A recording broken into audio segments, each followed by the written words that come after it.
Comme convenu, après avoir quitté l'elfe, ils décidèrent d'aller attaquer le village d'Orc. Il semblerait que ces derniers aient déjà commencé à piller.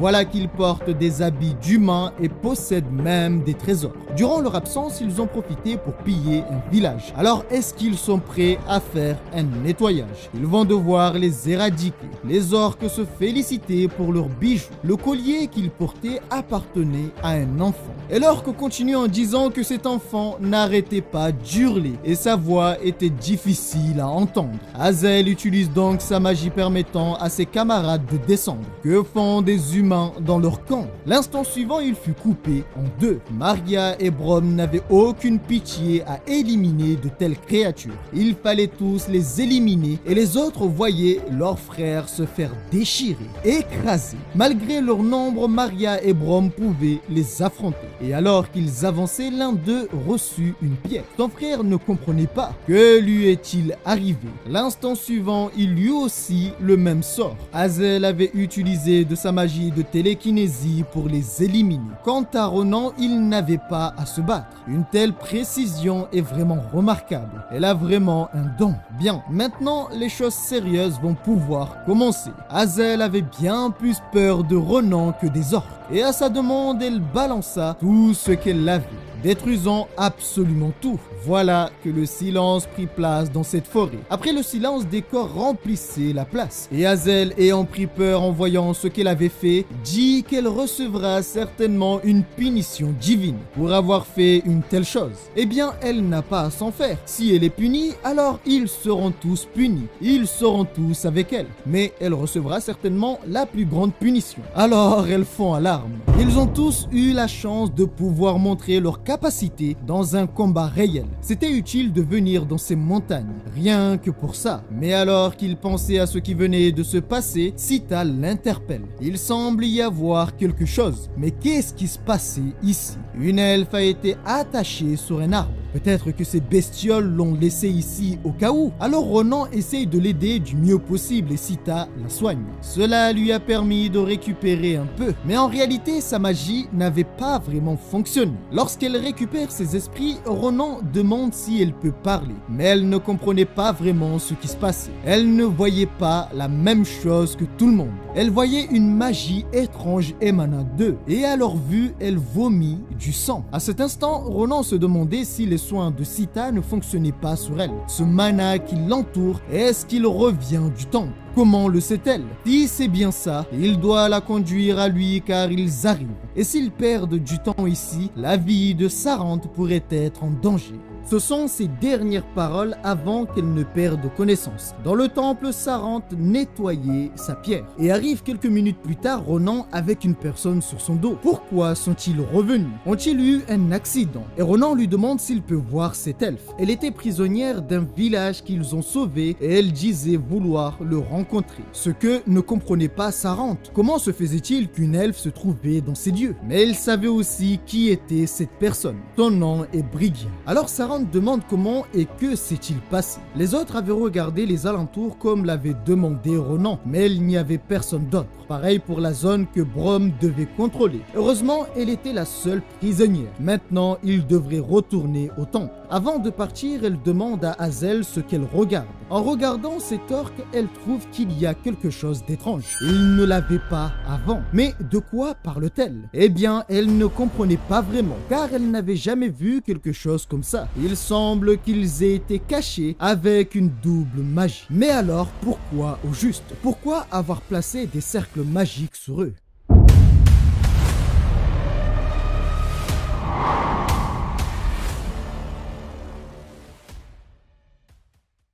Bon, j'espère quand même que cette vidéo va vous plaire parce que j'ai pris quand même pas mal de temps à la tourner les gars. Bien le bonjour messieurs dames, j'espère que vous allez bien. J'ai commencé sans dire bonjour. Quelle impolitesse. Quelle impolitesse. Après, de toute façon, c'est à cause du RN tout ça. Tu sais le mec whipping tout, c'est une dinguerie. En ce moment, je vous avoue quand même qu'en France, je suis en train de me taper une barre pas possible. Avec le RN qui est passé au premier tour, les gars, c'est à mourir de rire et c'est triste en même temps. C'est à mourir de rire parce que comme d'habitude, ben, nos politiciens, ils nous offrent un spectacle qui est juste majestueux. Et c'est triste parce que le RN, il est passé et on sait ce que représente le RN. Représente quand même pas mal de choses qui ne sont pas très bons et beaucoup font en sorte de cacher ça. On vous voit, dites-vous que maintenant en sortant, les gars, moi quand je rentre dans l'ascenseur, je check le voisin, je le regarde d'en bas, d'en haut pour voir s'il a pas laissé 2-3 petites traces qui montreraient qu'il a voté le RN. Ah non les gars, je suspecte tout le monde. À un moment donné, j'ai même failli suspecter ma mère sur certains propos, mais je me suis rendu compte qu'elle pouvait pas voter. Ah merde! En ce moment, c'est à mourir de rire, vous. Y'a quoi? Y'a quoi? Ferme la porte.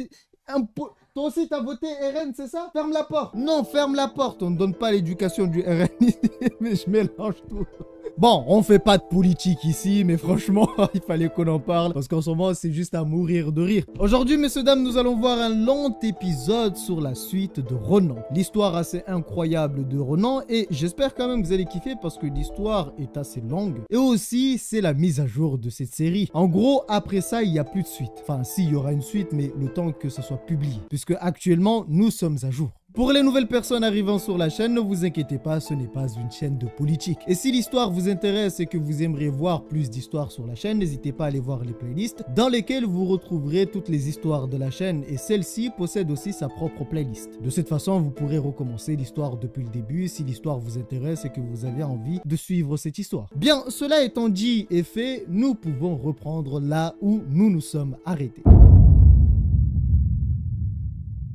De l'autre côté, Sarante et Ronan essayaient de comprendre. Et il s'avère en réalité que Sarante avait compris la situation depuis longtemps. Et Sarante dit à Ronan qu'il avait déjà administré les premiers secours. Ronan informe que la magie de soin ne fonctionnait pas sur elle. Elle semble avoir été touchée par un étrange poison. Sarante le rassure en disant qu'il lui avait donné un antidote. Puis dit à Ronan lui devoir une fière chandelle, car il a failli perdre sa précieuse sœur. Sa sœur? Oui, elle fait partie des dernier croyant de Seignel. À une époque, elle y croyait fervement. Bien plus que n'importe qui. Il ne sait vraiment pas comment le remercier pour l'avoir sauvé, ce qui gêne un peu Ronan. Il ne devrait pas dire de telles choses de cette façon. Ce n'était rien. Avant toute chose, il aimerait savoir, est-ce que sa vie est en danger? Mais Sarante ne répond pas. Pour être honnête avec lui, en réalité, lui aussi ne le sait pas. La seule chose qu'il sait est que ces derniers font partie d'une secte religieuse basée sur la croyance d'un certain Dieu. Ils commettent de nombreux méfaits, bien pire qu'on ne puisse l'imaginer. Et tout cela en protégeant leur vraie identité. Ils se font appeler l'église de Nebula. Ronan vient de comprendre que leurs actions étaient tous liées. Est-ce que cela veut dire qu'ils sont à ses trousses? Eh bien, ils lui ont envoyé certains petits invités. Mais étrangement, ces dernières années, ils n'ont pas donné de nouvelles. Ils pensaient donc qu'ils avaient abandonné, mais on dirait bien qu'ils ont repris du service. Alors Ronan lui dit qu'il devrait partir au plus vite. Mais Sarante refuse de s'enfuir.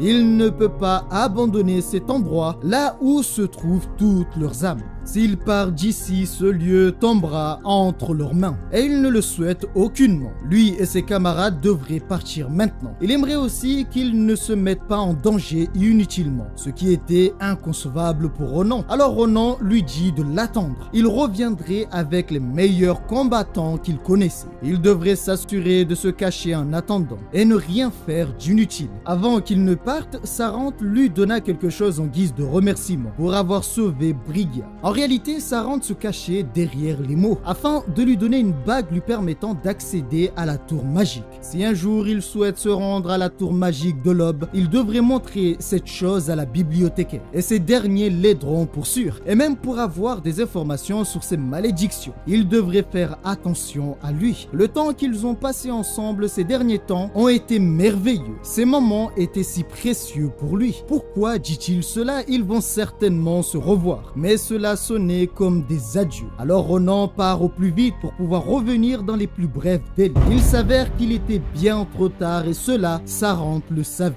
Devrait-il être heureux de la revoir après si longtemps en l'appelant grande sœur? Ou devrait-il l'appeler Brigia, l'assassin de l'église? Oui, Brigia n'était pas blessé et voulait juste être conduit à Sarante. Pourquoi ramener cela sur la table? Il semble qu'il vivait confortablement pendant tout ce temps. temps. Parmi tous les assassins, ils ont donc choisi de l'envoyer elle. Cette église est vraiment cruelle. Cela est plutôt culotté venant de la personne qui vient de lui donner un poison paralysant en guise d'antidote. Il ne pouvait rien faire de plus comparé à son petit jeu, comme si l'ombre de Lemmeheim pouvait être capturée par des orques. Eh bien, c'est le jeu. Le rencontrer est une chose assez difficile. Elle a donc essayé d'attirer son attention avec les monstres aux alentours. Mais cela n'a servi à rien. Néanmoins, elle remarqua quelque chose de surprenant. Elle finit par les croiser dans cette forêt. Leur jouet était drôlement imprégné de son mana.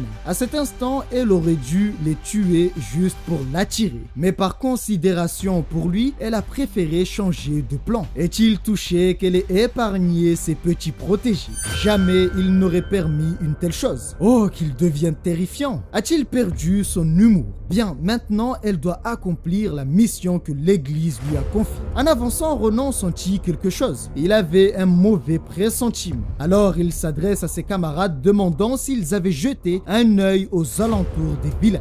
Maria confirme qu'ils l'ont fait et n'ont rien trouvé de particulier, mais ils avaient remarqué quelque chose d'étrange. C'était au moment où Ronan était parti. Hazel avait remarqué une chose étrange sur le corps des orques morts. C'était la première fois qu'elle voyait des cercles magiques de ce genre. À cet instant, ils avaient senti une énorme explosion. Ronan comprit que cela venait du lieu où se trouvait Saran. Mais l'instant d'après, une chose avançait en faisant trembler la terre. Qu'est-ce qui se passe dans ces lieux? La seconde suivante est apparu un boss orc possédant 2 têtes. Pour rappel, Ronan, dans sa précédente vie, avait énormément de mal à affronter une telle bête. Au moment où Sarant affrontait Brigia, qui était extrêmement puissante, Sarant montre une partie de lui qu'on ignorait. Une partie de lui qui montre qu'il n'est vraiment pas faible. Des années de vie lui ont permis de développer une magie redoutable. Est-ce ainsi que les choses vont devoir se passer? Dans ce cas, qu'il en soit ainsi.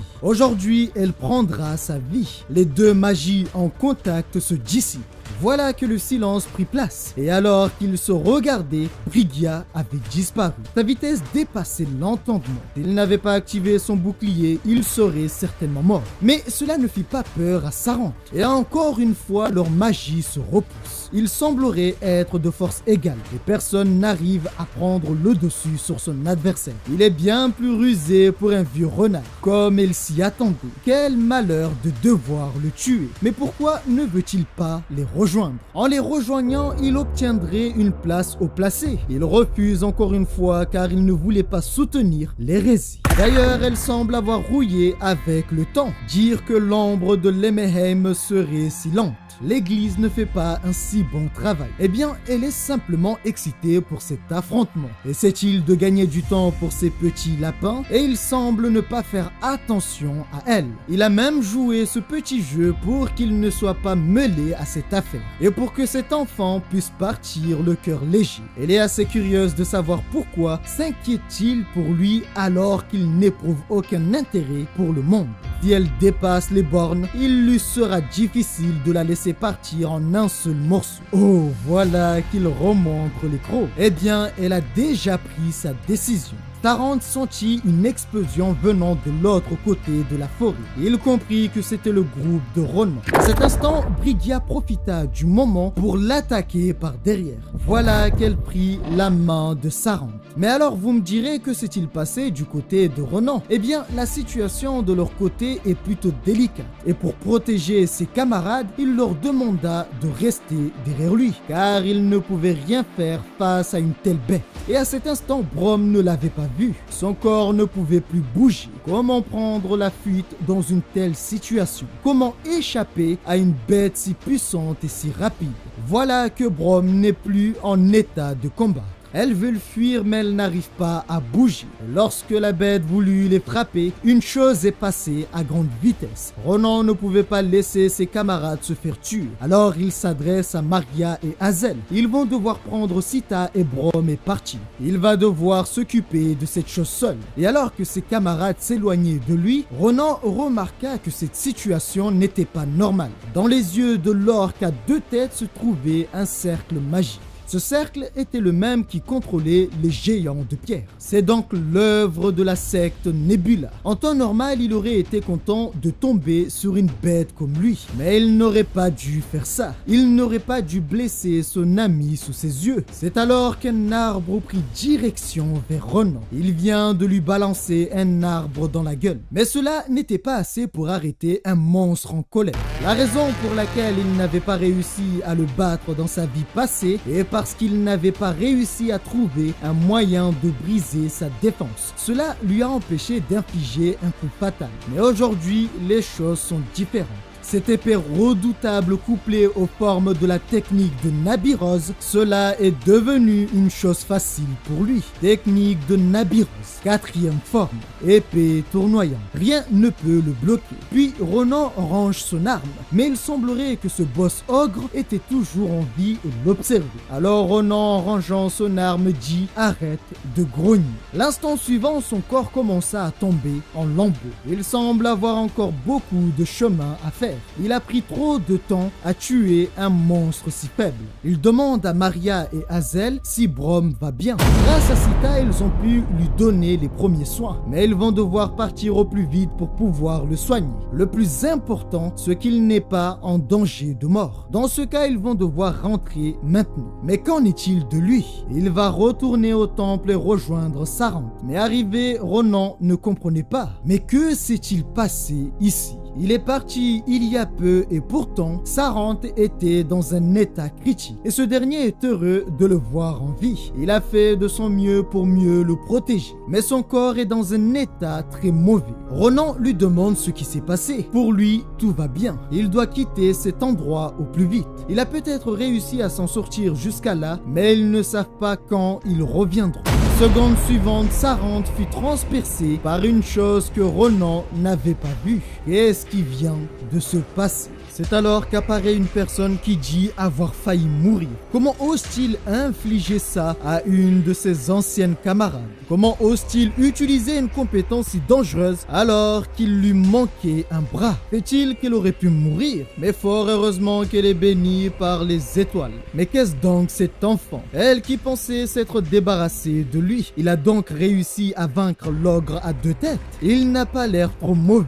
Mais alors qui est cette femme? Oh, qu'elle avait oublié. À leur rencontre, elle n'avait pas cette apparence. Alors elle va se présenter de nouveau. Elle lui remercie de l'avoir aidé. C'est donc cette personne, l'elfe qu'ils ont sauvé dans la forêt. Ronan comprit que ce qu'elle avait prétendu être était un piège. Grâce à lui, elle a pu passer cette barrière. En guise de remerciement, elle ne le fera pas souffrir longtemps. Alors aujourd'hui, elle va en finir avec lui. Voilà que Ronan se retrouve dans une situation très délicate. Mais ce qu'il a vu à ce moment était assez remarquable. Il semblerait que cet enfant possède quelques compétences. Il ne doit pas être un simple gamin pour avoir pu éviter ça. Ronan, dans l'ombre, voyait l'état de son ami. Il demande donc à Sita de le soigner et devait à tout prix le sauver. Ainsi, Sita activa sa magie. Non seulement ils ont détruit la forge et ont envoyé des espions auprès du duc, mais en plus de cela, ils ont le culot de venir jusqu'ici.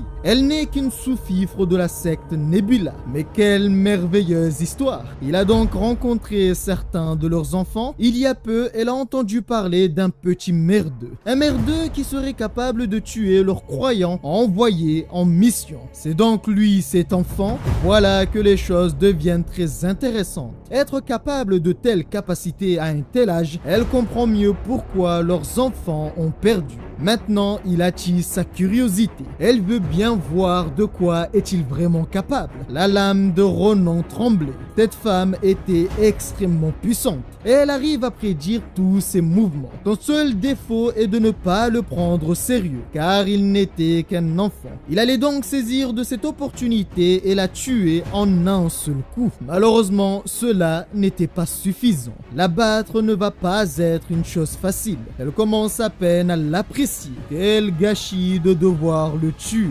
Pourquoi ne rejoindrait-il pas leur secte? Elle prendrait bien soin de lui, n'est-ce pas une bonne offre? De toute façon, il n'a pas vraiment le choix. Elle commença donc à torturer Sarante. S'il refuse son offre, elle devrait le tuer en premier, et cela de façon lente, très douloureuse. Sarante commença à lui dire de partir, de l'abandonner. La vie de ce vieillard n'a aucune importance, mais Ronan avait fait son choix depuis longtemps. Eh bien, si tel est son choix, l'envie qu'elle avait de lui venait de disparaître. Maintenant, elle va faire en sorte qu'il regrette sa décision. Sarante était dans un état critique. Il voyait son jeune ami en danger, affronter une bête de puissance. Il savait que Ronan ne faisait pas le poids face à elle. Et en affrontant Ronan, elle était bien trop excitée, car cela faisait longtemps qu'elle n'avait pas croisé le fer. Voilà qu'elle rencontre un jeune homme formidable. Il serait dommage de le tuer. Alors elle dit à Ronan, « Gamin, évite de trop bouger. » Elle risque de le tuer sans le vouloir. Voilà que Ronan fut transpercé par une chose étrange. C'est la même magie qui avait atteint Sarante. La prochaine fois qu'il ouvrira les yeux, l'enfant des étoiles l'accueillera comme il se doit. À cet instant, lorsqu'elle voulut le tuer, Sarante est intervenue pour l'arrêter. Il avait utilisé son bouclier de mana pour protéger Ronan. Il lui avait pourtant dit, il ne la laissera pas lui faire du mal. Ronan lui demande donc de désactiver sa magie. Cela pourrait aggraver son état. Il a déjà fait un très bon travail. En l'affrontant, il a gagné assez de temps pour qu'il puisse récupérer. Maintenant, il va s'occuper du reste. Il usa donc d'un sort. Un sort qui lui a permis de jeter Ronan hors du combat. Puis il lui demande de partir. Mais elle ne pouvait pas le laisser partir. Lorsqu'elle voulut agir, un sort l'arrêta. Pas n'importe quel sort, puisque celui-ci était si puissant et d'une telle ampleur qu'il recouvra toute la zone. Comment peut-il faire une telle chose dans son état? À partir de cet instant, il estime que leur relation prend fin. Ainsi, Sarante fit ses adieux à sa sœur. La foudre s'est abattue sur Brigia, une magie assez puissante pour détruire une montagne. Mais cela avait un coût que Sarante était prêt à payer si cela lui permettait de mettre fin à tout ça. Dans cette bataille, une personne ne voulait pas lâcher l'affaire. Qui aurait cru qu'un vieil homme croyant comme lui soit si puissant? Comment ose-t-il essayer de faire une telle chose? Voilà que le sort de Sarante fut annulé. Ils sont les apôtres de l'étoile. Tant qu'ils seront bénis par les étoiles, personne ne pourra les arrêter. Ils n'ont plus besoin d'une personne comme lui. Aujourd'hui est le jour de sa mort. C'est alors qu'apparaît Sita cherchant à protéger Sarante. À cet instant, Sarante se demandait si c'était la fin, puis utilise la télépathie pour contacter son ami Ronan. Est-ce qu'il l'entend? Il ne leur reste plus beaucoup de temps. Il va donc aller à l'essentiel. Elle est capable de neutraliser ses attaques grâce à sa bénédiction de l'étoile. Néanmoins, étant sévèrement blessé, ses mouvements sont devenus limités.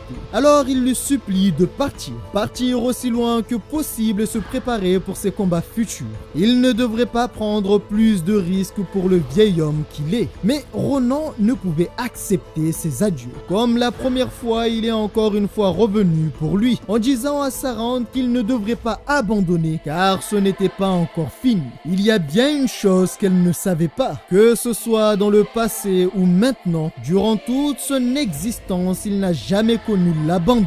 Sait-il pourquoi? Parce qu'il refuse d'abandonner. Et ce n'est pas aujourd'hui que cela va commencer. Ronan lui demande de lui faire confiance pour cette fois, dire qu'elle lui a laissé l'occasion de s'enfuir. Mais il ne cesse de revenir comme un cafard. Et tel un cafard, il doit être éradiqué. Mais lorsqu'elle voulut l'attaquer, elle fut attaquée à son tour par l'éclair de Sarante. Ce n'était donc qu'une diversion. Pensait-il que sa magie pouvait lui faire quelque chose? N'a-t-il toujours pas compris qu'elle possède la bénédiction de l'étoile? Qu'il meurt maintenant. Mais à cet instant, elle avait oublié Ronan. Elle qui pensait être invincible. Elle qui pensait qu'un enfant ne pouvait rien faire face à elle. Voilà ce qui arrive lorsqu'on sous-estime un enfant.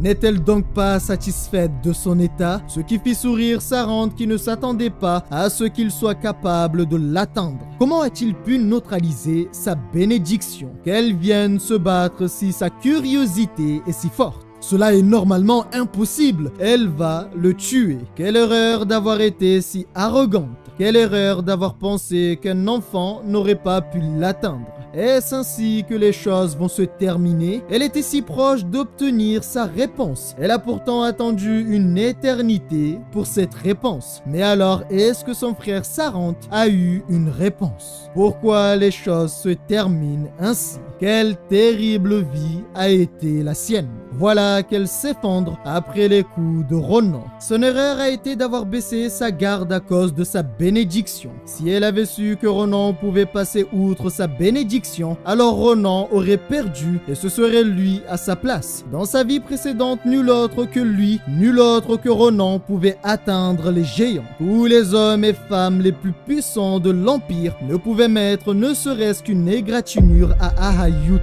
Est-ce le pouvoir d'annuler les attaques? Mais alors, comment se fait-il qu'il soit le seul à pouvoir les atteindre? Les hauts placés de la secte Nebula possèdent-ils tous ce pouvoir appelé bénédiction? Mais alors qu'il réfléchissait, Sarante lui demande s'il va bien. Ronan se dépêche et demande à Sita de le soigner, ce qui était impossible. Alors Sarante attrape sa main et lui dit qu'il va très bien. Il est vraiment désolé, mais pour la dernière fois, il voudrait lui demander un service. Son service était de le déplacer jusqu'à cette pierre. Son état n'est pas si bon que cela. Dire que ces derniers instants seraient si pathétiques. Ronan s'excuse, car s'il n'avait pas fait cela pour eux, il ne serait pas dans cet état. Il ne devrait pas dire cela. Les choses sont ainsi et ce n'est la faute de personne. Le combat sera long et ardu. Il sera certes blessé de nombreuses fois et il perdra plus d'une chose. Il a honte de demander cela, mais il le supplie en disant « N'abandonne jamais ». Si c'est lui, il est sûr qu'il y arrivera. C'est alors qu'une magie fut activée et le corps de Sarante commença alors à changer. Avant de partir, il voulut dire au revoir à son ami. Il lui remercie pour tout. Il lui remercie d'être devenu la réponse qu'il attendait tant. Et grâce à Saniel, il sera à ses côtés pour toujours. Ainsi, après quelques instants, une sphère se forma de ce mana. Et Ronan donna donc ses dernières paroles à son ami, qu'il repose en paix. Après de lourds adieux, ils ont quitté la montagne et sont retournés à l'académie. Leur première aventure est arrivée à son terme, tout comme de nombreuses choses, y compris le sacrifice de son ami Sarante. Rentré, il fit donc un rapport détaillé, ce qui surprit le vieil homme. Comment de telles choses ont pu se produire dès leur première aventure? Eh bien, c'est assez compliqué. Si cette connasse n'était pas intervenue, les choses auraient été différentes. Alors Ronan le supplie. Serait-il possible qu'ils ne mettent pas fin à leurs activités? Sans parler de ses blessures, même s'il ne l'a pas connu très longtemps, perdre un de ses proches n'est jamais facile. Alors le directeur de l'académie demande « Est-ce qu'il va vraiment bien ?» Dire oui serait mentir, mais s'il s'apitoie sur son sort, ce vieil homme serait le premier à être triste. Il lui remercie de s'inquiéter pour lui. Alors il comprend mieux. Il va donc faire comme si rien ne s'était produit. Et concernant l'extermination du village des orques, ainsi que la punition de cette criminelle, les punir serait de trop en vue de leur contribution qui est bien trop grande. Mais la prochaine fois qu'il rencontrerait cette organisation, il aimerait qu'ils ne prennent pas de risques. Peu importe ce qui se passerait. Alors Ronan lui dit que bien sûr il gardera cela en tête. En réalité, la seule chose que voulait Ronan était de partir au plus vite et reviendrait le voir avant leur prochaine mission. Mais étrangement, en partant, Ronan s'excuse pour les problèmes occasionnés. Ce que le vieil homme trouvait étrange. Maintenant qu'il y pense, il n'est pas allé en cours dernièrement. Cela veut dire qu'il ne sait pas encore que ça va bientôt commencer. Un peu plus tard, dans le bâtiment du club des aventuriers, il était rentré afin de voir s'il s'entraînait. Mais arrivé, il trouva une personne dans leur bureau. Qu'est-il venu faire ici? Cette personne était Schlieffen, l'enfant du duc. C'est donc maintenant qu'il rentre. Aurait-il un instant à lui consacrer? Ils ont des choses à se dire concernant cette secte appelée Nebula. De quoi voudrait-il parler? Que voudrait-il dire concernant la secte Nebula? Et a-t-il réussi à se débarrasser des rats dans son manoir? Eh bien, depuis à peu près 15 jours, ils mènent de recherches à grande échelle. Ils ont réussi à trouver 15 traîtres et il s'est occupé de 5 d'entre eux. Le reste sera envoyé à Rhodolan pour subir des interrogatoires musclés. Mais il reste un problème. L'interdiction ne fonctionne plus sur eux. Comment cela est-il possible? Lors de la traque de ces 19 traîtres, l'interdiction interdiction ne fonctionnait plus. Et compte tenu de leur prudence, pensent-ils qu'ils ont déjà trouvé un moyen de la contourner? Eh bien, cela est possible. Ce problème tombe bien mal, car en réalité, cela voulait dire qu'à l'heure actuelle, il était le seul à pouvoir les repérer en observant leur mana. C'est tout ce qu'il voulait lui dire. D'ailleurs, il attend avec impatience. De quoi parle-t-il? De leur prochain affrontement. Ne le sait-il pas? Les examens de mi-semestre commencent. 2 jours plus tard, l'examen de Nabiroz, appelé combat réel et des techniques d'épée de haut rang, avait été organisé. Ce dernier se déroulait sur une île appartenant à l'Académie Philéon. L'île est appelée Finlande. Maintenant que tout le monde est là, elle va leur expliquer les conditions de cet examen. Et comme ils le savent, ces leçons sont basées sur les combats réels. Elle aurait donc préféré un vrai champ de bataille. Malheureusement, l'Académie a refusé, trouvant cela trop dangereux. Pour Ronan, cela était dommage, car ça aurait été très drôle. Au lieu d'un champ de bataille, ils vont être répartis sur une île et combattre sans aucune restriction. Ils n'ont pas besoin de s'inquiéter de leur vie. Pour cela et pour leur sécurité, elle a préparé de quoi assurer leur sécurité. Ce qui veut dire qu'ils peuvent se lâcher. Si le porteur de ce bracelet se trouve hors d'état de combattre, il sera directement téléporté sur la grande place de Philéon. Et la plupart de leurs blessures seront soignées en un claquement de doigts par les meilleurs soigneurs de l'Académie. En d'autres termes, ce sont des vrais combats qu'ils vont devoir faire. Toutes les techniques mortelles à leur disposition sont permises. Et pour aujourd'hui seulement, ils ont l'autorisation de tuer leurs camarades. Il semblerait que la professeure Nabiroz soit devenue folle. Pour commencer, elle va les appeler un par un. Ces bracelets contiennent des coordonnées. En les enfilant, ils seront téléportés dans un endroit défini. Premier élève, Adeshan. Donc la commandante veut participer aussi. Que devrait-il faire? Les gens commencèrent alors à parler disant qu'elle n'était qu'une assistante. En plus d'être payée grâce à son traitement de faveur, elle peut même participer à ce genre d'événement. Enfin, tant mieux. Avec une nulle comme elle, ce sera du gâteau. Ils se permettent donc de l'insulter en sa présence, mais Ronan reconnaissait le fait qu'ils avaient raison sur une chose. Les capacités actuelles de la commandante étaient nulles. Aller sur le champ de bataille avec de telles capacités finirait par sa mort. Ainsi, les choses commença et Ronan fut téléporté à sa localisation. Il semble être le seul à être isolé. Quelle chance! Mais en réalité, les choses étaient différentes. Il devrait arrêter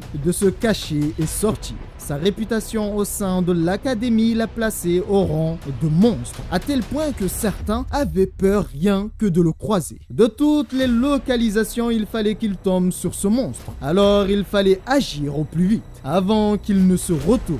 Voilà que le combat est déjà fini. Ne pense-t-il pas qu'il en fait trop? Est-il bien sûr de vouloir attaquer son cadet fragile de cette façon? De plus, dans le dos, cela devient très amusant. Le spectacle est-il à leur goût? Cette histoire est assez triste car il semblerait que d'autres se sont réunis contre lui. Ils sont donc apparus tous au même endroit. Ils sont des étudiants de Philéon, c'est pourquoi il reconnaît leurs capacités. L'instant suivant, alors qu'il pensait agir dans l'ombre, il fut frappé par une pierre. Cette stratégie n'est pas la meilleure. Un élève vient de disparaître. L'embuscade a échoué. Il fallait se préparer et qu'il soit un monstre ou non, il reste seul. Et en termes de nombre, ils ont l'avantage contre lui. La solution pour eux était d'attaquer en même temps. Enfin, pour Ronan, ils n'étaient que des deuxièmes ennemis. Quelle perte de temps! C'est alors que Ronan sentit quelque chose. Quelle surprise! Il ne pensait pas qu'elle tiendrait si longtemps. Mais maintenant, c'est fini. Elle devrait abandonner. Cette personne à terre était la commandante Adeshan. Elle en avait trop fait et grâce à cela, ils avaient baissé leur garde. Cet homme appelé Eun est l'un des meilleurs élèves de 3e année. Il pense donc que la victoire est certaine. Mais à cet instant, elle voyait bien trop de failles.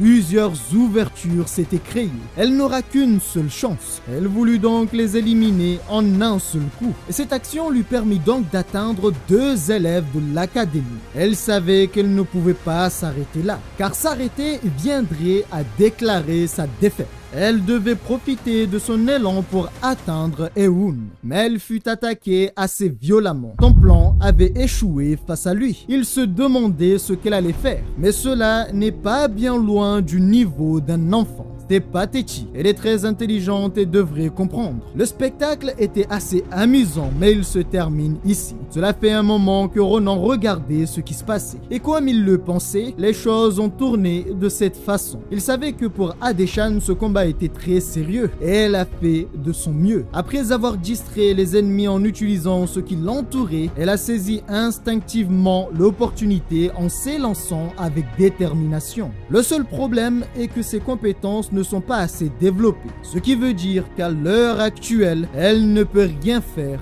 de plus. Maintenant, ses conclusions se confirment. Lorsque cet examen sera terminé, il devra agir, faire en sorte qu'elle abandonne son rêve. Mais Ronan vit quelque chose d'assez intéressant. Lorsqu'Adeshan allait être éliminé, elle se leva pour lui tenir tête à nouveau. Donc elle choisit la difficulté. Tant que l'examen ne sera pas terminé, elle ne sera pas prête d'abandonner. La motivation est certes bien, mais ce sont les capacités qui font la différence. Elle avait réussi à le blesser et pour cela, elle était allée trop loin. Elle est bien trop douée pour faire chier les gens. Sa réputation va en prendre un coup après tout ça. Tout ça à cause d'une pathétique élève. Tant qu'ils y sont, il aimerait demander quelque chose. Sur quoi reposent ses convictions? Sans parler de ses compétences et de son milieu, il s'est toujours demandé. Elle n'a pas de talent. Personne ne croit en elle. Elle devrait le savoir, mais alors pourquoi n'abandonne-t-elle pas? Pourquoi aller si loin? La raison de sa détermination était un événement qui s'est produit il y a longtemps. Un événement terrible qui a chamboulé sa vie. Il faut qu'elle devienne commandante. C'était la résolution et le résultat de ces événements. Est-ce juste pour devenir commandante qu'elle fait tout ça? Ça n'a aucun sens. Cela n'a rien à voir avec le fait d'abandonner ou non. Elle croyait fermement en son rêve. Et personne, elle dit bien personne, y compris Ronan, ne pouvait le lui enlever. Chacun possède son destin et le sien était de devenir commandant. Il est incapable pour lui de comprendre et de plus, elle lui faisait chier. Et sa patience a une limite. Mais dans l'ombre de ce combat, un homme comprenait parfaitement ce que Adeshan disait. Il est vraiment désolé d'être intervenu dans leur petite dispute. Mais il lui conseille d'arrêter maintenant. Il devrait être fier car il s'est bien débrouillé jusqu'à maintenant. Aller plus loin serait contre le bon sens. Voilà que Ronan l'achève. À la base, Ronan comptait juste partir et la laisser perdre. Mais après ces paroles, il a changé d'avis. Elle remercie donc Ronan pour l'avoir sauvé, mais aimerait tout de même savoir ce qu'il faisait là. Ronan ne répond pas et aimerait juste avoir un peu de son temps, car il y avait quelque chose qu'il voulait entendre. Et donc, ce qu'il veut savoir, est-ce la raison pour laquelle elle veut devenir commandante? C'est assez compliqué, mais c'est très important pour lui. Elle doit juste lui dire la raison. A-t-il déjà entendu parler de la nuit des Canidés? Est-ce l'événement d'il y a 10 ans? L'invasion des hommes garous. La dernière bataille de l'Empire a été menée pour étendre son territoire contre les hommes garous. Et durant cette nuit, elle a perdu sa famille. Cette nuit, leur famille devait dîner ensemble. Mais ce soir-là, sa mère et ses frères ne pouvaient y participer. Et pour ne pas l'effrayer, ils dirent à l'enfant qu'elle était avoir un travail urgent. Lorsqu'elle voulut accompagner sa mère, elle refusa. Elle était donc restée avec son père ce soir-là. Et c'est la dernière fois qu'elle a pu discuter avec sa mère. Car ce soir-là était le soir de leur mort. Après ça, elle a entendu dire qu'en raison d'une attaque, des chevaliers du village avaient été envoyés pour protéger les murs du château. Mais la stratégie utilisée ce soir-là n'était pas parfaite, pour ne pas dire quasi nulle. Ils ont donc été envoyés à la mort. La personne derrière cette stratégie avait bien trop sous-estimé la force militaire des hommes garous. Et comme il le sait, peu de temps après, les hommes garous ont conclu un pacte de paix. L'Empire a donc promis aux hommes garous des terres et les hommes garous ont été intégrés aux rangs impériaux. Son village a été sacrifié et tout ce qui lui restait était ces inutiles monuments commémoratifs. Le soir-là, elle rencontra une personne disant qu'il savait que cela allait arriver. Pourquoi ils devaient tous mourir? Tous, à savoir les nobles et autres, désignaient ce jour comme un incident, un noble sacrifice. Mais elle n'a jamais été d'accord avec ça, car personne n'avait à mourir pour une chose si ridicule. Ils auraient pu négocier depuis le début. Si se battre était nécessaire, il existait de nombreuses autres stratégies bien plus efficaces. efficace. Ils auraient pu utiliser la cartographie pour leur permettre des positions favorables. Ce ne sont pas de nobles sacrifices. Ils ont été sacrifiés à cause de l'incompétence de leurs supérieurs.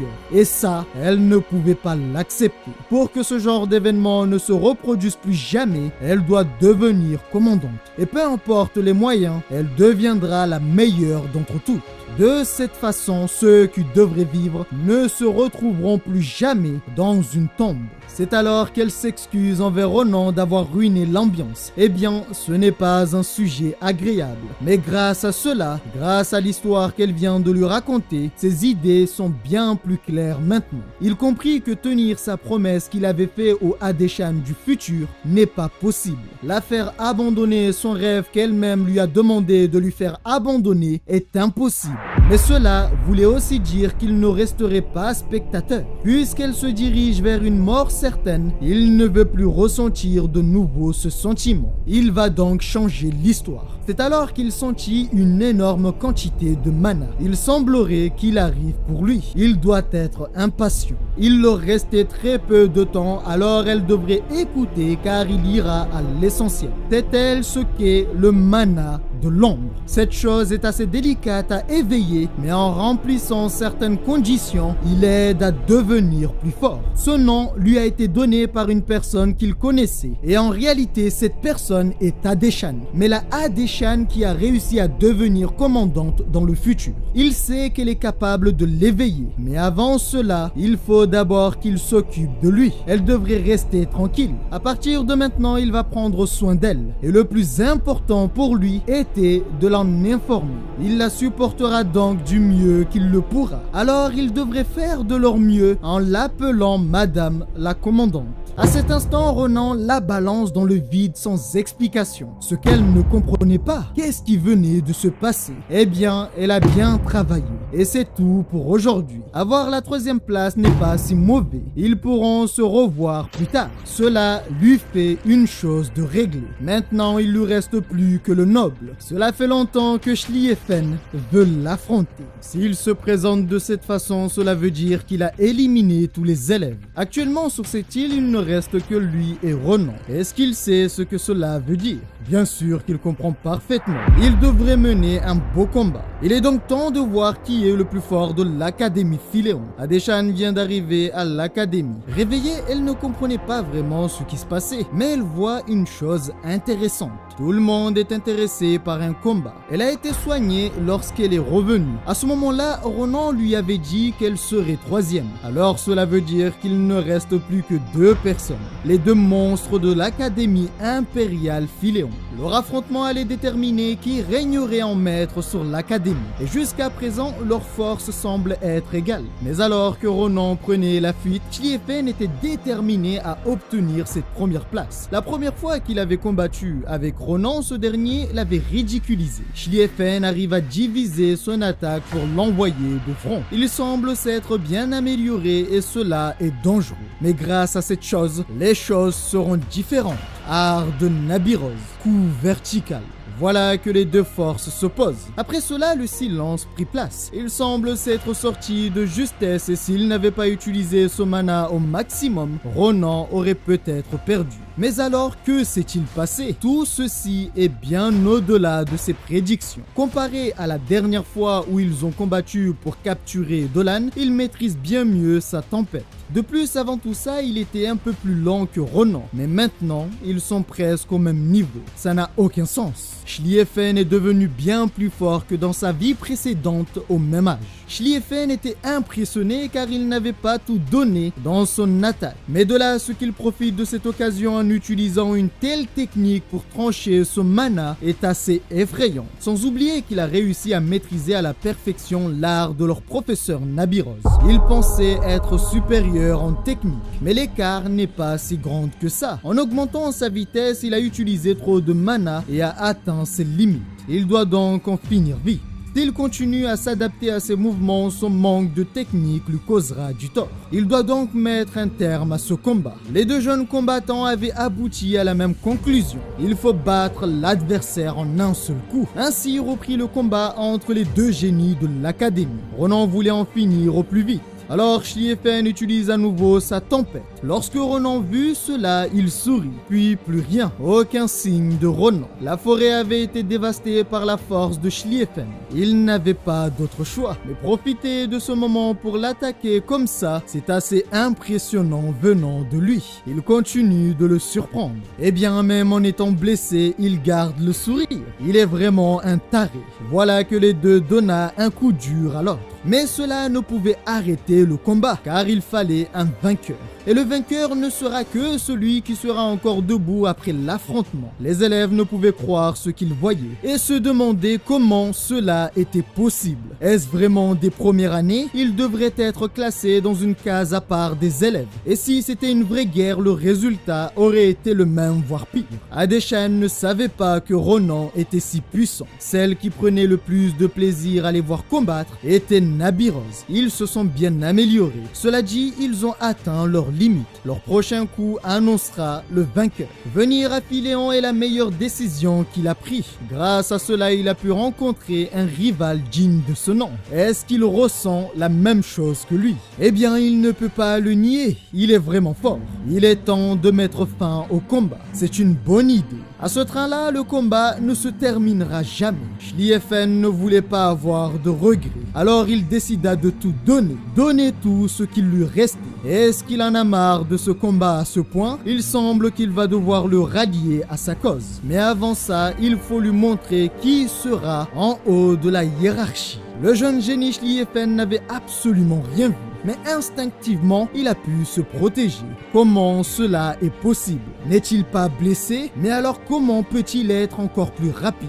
Il n'a plus d'énergie pour suivre sa cadence. Mais pour atteindre une telle vitesse, les conséquences sur son corps doivent être atroces. Il ne cesse de lui apprendre de nouvelles choses. Et bien qu'il s'approche, il l'attend. Lorsque son épée frappa le sol, une énergie se dirigea vers Ronan. Alors Ronan annule cette magie. Le problème était qu'il avait pensé qu'il n'arrivait plus à suivre. Mais à cet instant, il utilise à nouveau son épée de mana.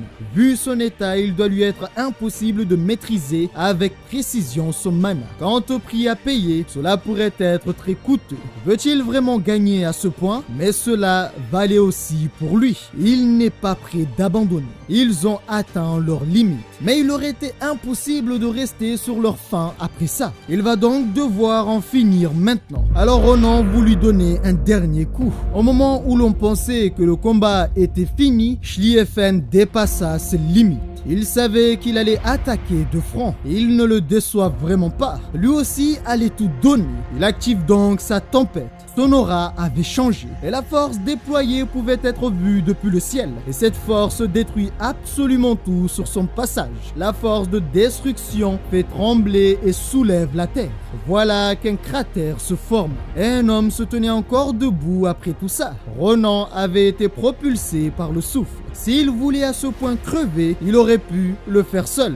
Dire qu'il utiliserait sa tempête à pleine puissance au point de blesser son propre corps. Il savait que dès que ça touchait à l'escrime, Schlieffen perdait complètement la raison. Cela lui ressemble bien. Il est du même avis que lui.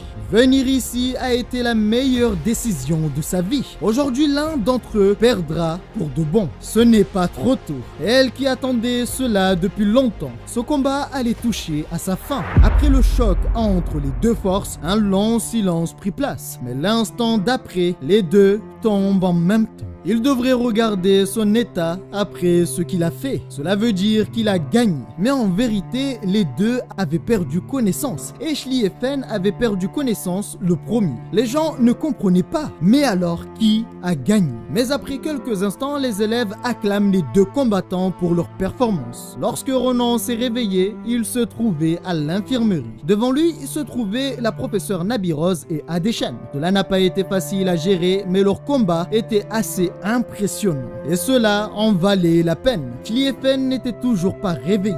Il était le premier à se réveiller et celui qui avait la meilleure endurance. Pour Ronan, cela voulait dire que c'était lui le vainqueur. Mais Nabiroz informe que cela n'avait rien à voir, car ils étaient tombés en même temps. C'est pourquoi l'examen s'est conclu sur une égalité. Ils ont donc décidé de leur donner à eux deux la première place. C'est donc ce qui s'est passé, mais ce qui était étrange, ce que trouvait étrange la professeure Nabirose, c'est que Ronan le prend bien. Elle avait déjà imaginé ce qu'il allait faire et s'est même préparée à le combattre s'il n'acceptait pas le résultat. Pourquoi ont-ils une si mauvaise image de lui? Cela était assez logique vu leur combat. Li Fen est un homme très fort, bien plus qu'il ne le pensait. C'est pourquoi il est d'accord avec ce résultat. Il a l'intention de s'entraîner encore plus dur à l'avenir. La prochaine fois, il gagnera certainement leur combat. Ce gamin, en plus d'être devenu fort, il semble qu'il est grandement mûri. Cela semble être une bonne expérience, que ce soit pour lui ou Li Fen. Mais surtout pour lui, car Ronan avait réussi à utiliser pour la première fois son mana, de qu'il ne comprenait pas à quel moment l'avait-il fait. Ne l'a-t-il pas remarqué? Il avait utilisé l'épée de mana lors de son affrontement. Ronan n'avait pas remarqué avoir utilisé son mana. Lorsqu'il l'avait utilisé, la sensation était différente.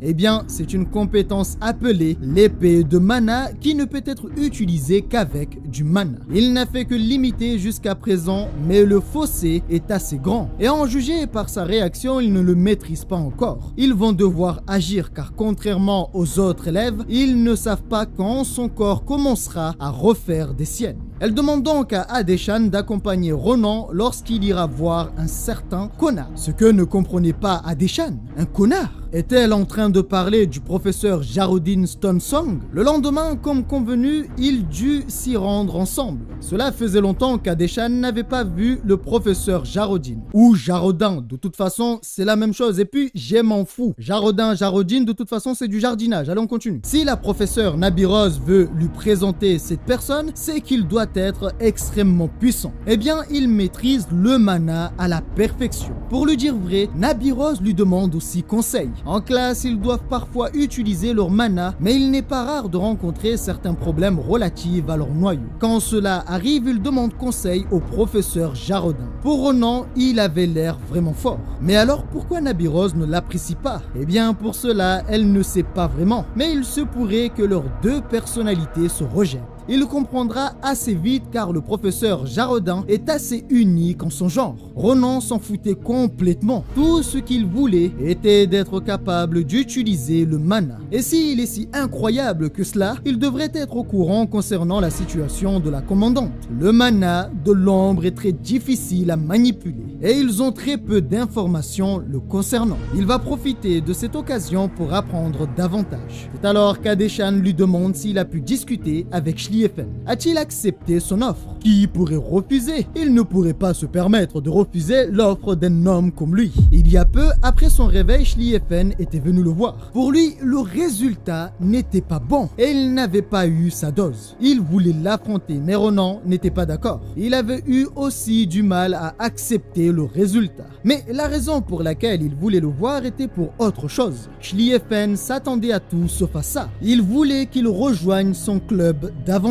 Avec ça, il pourrait acquérir de l'expérience en combat. Li Fen s'attendait à tout sauf à ça. Pourquoi voudrait-il pactiser avec son rival? Il est un homme occupé. Si c'est pour continuer à dire n'importe quoi, il préférerait partir. Quel dommage, car avec les autres membres, il comptait faire une fête. Une fête dans laquelle sa grande sœur serait présente. Il a attendu qu'elle déménage ici. A-t-il oublié sa grande sœur Iril, cette belle femme qu'il a croisée la dernière fois? Que vient-il de dire? Donc Iril vient sur leur terre, il veut avoir toutes les informations, tous les détails. Va-t-elle vivre dans un beau quartier? A-t-elle plusieurs gardes du corps? Eh bien non, il ne lui dira absolument rien, car il ne faisait pas partie de son club. Cela ne le regarde pas. Mais qui sait, s'il rejoint son club, il fera une exception. À cet instant, Li Fen exécuta sa technique absolue, la technique interdite, l'art de l'écriture. Première forme, signature immédiate. Maintenant qu'il a signé, est-ce que c'est bon pour lui? Il veut avoir toutes les informations concernant l'arrivée d'Iril et s'il ne parle pas, ça risque de mal se passer. C'est de cette façon que Ronan a fait signer Li Fen. Non, c'est quand même très fort, hein. Il a vendu sa sœur le fou. Il a vendu sa sœur les gars pour une inscription dans un club. C'est une dinguerie. Maintenant, ils sont arrivés. Voici l'endroit où résidait le professeur Jarodin. La tour quarantaine. Mais c'est vraiment sinistre comme lieu. C'est bien pire que le professeur secret. Un homme arrive demandant ce qu'ils font ici. C'est un homme portant des choses qui semblent lourdes, vêtu tel un voyageur. Cet homme était le professeur Jarodin.